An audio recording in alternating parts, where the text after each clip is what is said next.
Digital arrest મામલે MLA Yogesh પટેલે તંત્ર પર રોષ ઠાલવ્યો છે। આડેધડ સિમ કાર્ડ વેચાણ પર પ્રતિબંધ લગાવો એમએલએની આ માંગ છે। તંબુ નાખી સિમ કાર્ડ વેચનારાઓને બંધ કરાવો। કાયદામાં સુધારો કરવા ધારાસભ્યની સરકાર સમક્ષ માંગ છે। લોકોએ વધુ જાગૃત થવાની પણ જરૂર છે, ડરવાની જરૂર નથી। ધારાસભ્યએ પોતાનો રોષ કંઈક આ રીતે ઠાલવ્યો।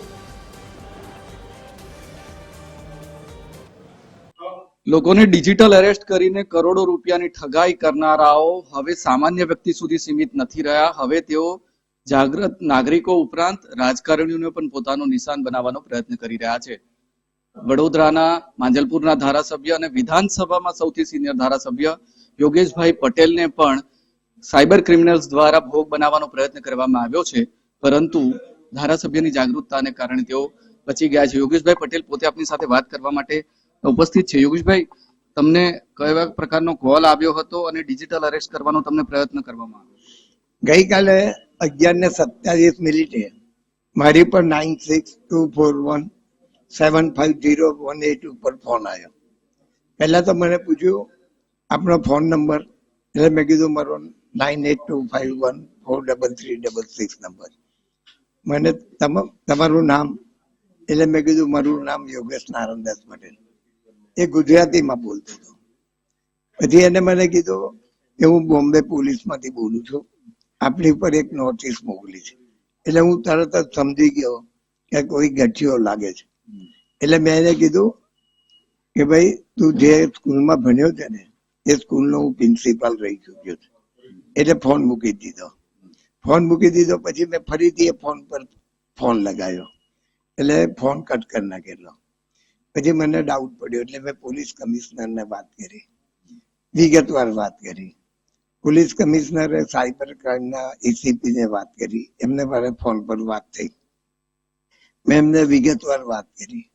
એમને કીધું કે અમે એને પકડવાની કોશિશ કરી રહ્યા છે।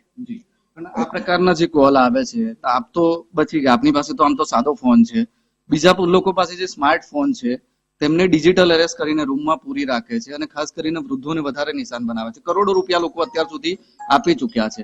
તો આ પ્રકારની ઘટનાઓ રોકવા માટે શું થવું જોઈએ, આપ શું માનો? ખાસ કરીને લોકોએ ડરવું ના જોઈએ।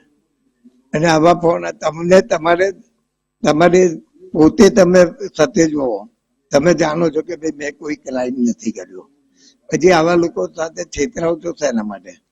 ખાસ કરીને મેં આ બાબતે ગૃહમંત્રી જોડે બી વાત કરી ગઈકાલે। ગૃહમંત્રી શ્રીને મેં કીધું કે ભાઈ લારીઓ પર આવા કાર્ડ વેચાય છે, એક ટેબલ નાખીને નાનો તંબુ મૂકીને કાર્ડ વેચે છે। પહેલા તો અમારે કાયદામાં સુધારો કરવો જોઈએ। જે બી કંપનીના કાર્ડ હોય, કંપનીએ જ કાર્ડ આપવા જોઈએ। અને કાર્ડ આપતી વખતે જે રીતે બેંકમાં ખાતું ખોલતી વખતે 2 જામીન માગે છે, એવા પાક્કા 2 જામીન માગવા જોઈએ।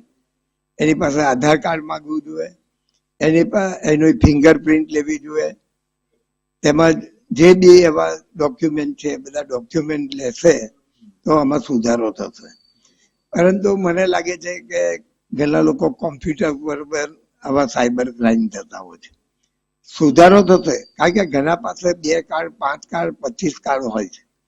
આ કાર્ડ પહેલા તો બધા પાસેથી આવા કાર્ડ હોય, સરકારે પહેલા સ્થગિત કરવા પડે।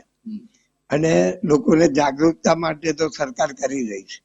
વારંવાર ફોન ઉપર, ટીવી ઉપર તમને એની જાહેરાતો સાયબર ક્રાઇમની મળે છે।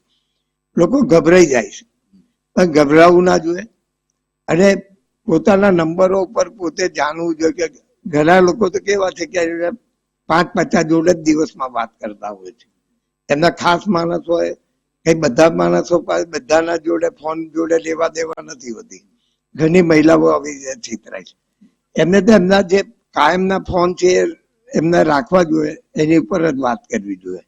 આપણે કીધું કે કાયદામાં સુધારો લાવવાની જરૂર છે, કયા પ્રકારનો? એટલે બસ આ સુધારા જો કરશે, કાર્ડ ગમે તેને નહીં આપવામાં આવે તો મને લાગે ઘણો સુધારો થશે।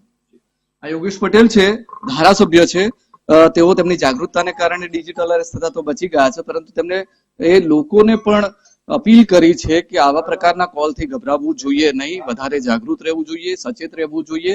સાથે સાથે તેમને સરકાર પાસે એક મહત્વપૂર્ણ માંગ એ પણ કરી છે કે રસ્તા પર અને બજારમાં વેચાતા જે સિમ કાર્ડ છે આ પ્રકારની ઘટનાઓ માટે કારણભૂત છે અને સરકારે કાયદામાં સુધારો કરીને આ તમામ સિમ કાર્ડના જે વેચાણ છે જે જાહેરમાં વેચાય છે તેના પર પ્રતિબંધ લાવવો જોઈએ. કેમેરામેન જિગ્નેશ સોલંકી સાથે અમિત ઠાકોર, TV 13 વડોદરા.